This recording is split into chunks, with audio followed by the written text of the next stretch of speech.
प्रिया दीदी के चैनल को लाइक, शेयर, कमेंट, सब्सक्राइब जरूर करें। अरे जो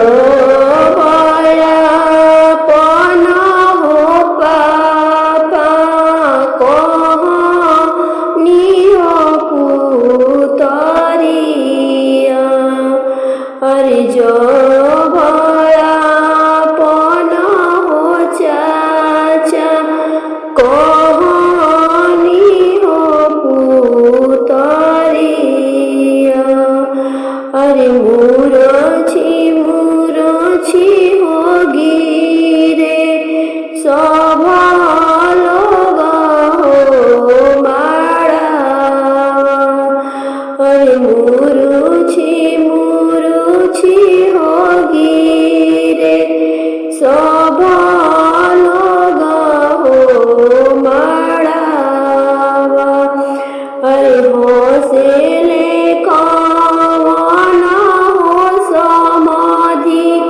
मुखे खासी हो पाना, अरे कहाँ में रखनी समाधि ऐसना सुंदर हो पुतरिया, अरे कहाँ में रखनी समाधि ऐसना पुतरिया,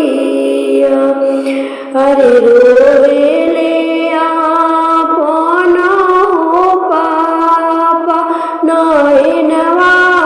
झरे हो लोरवा, अरे हमारा जे बाड़े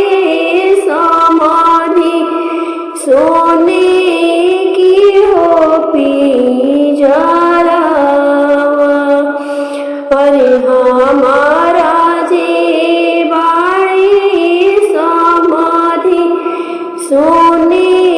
की हो पिंजरा, अरे ओही में रखनी समाधि ऐसना सुंदर हो पुतरिया, अरे जो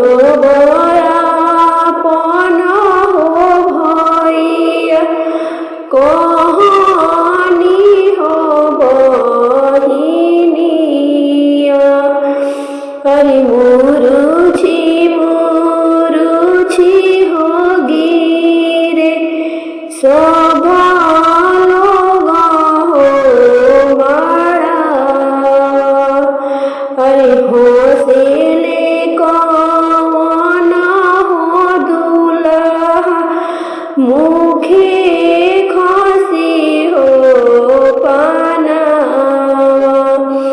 अरे कहाँ में रखनी सरवा ऐसना सुंदर हो बहिनिया, अरे रोवेले आपन हो भैया नयनवा झरे हो लोरवा, अरे हमारा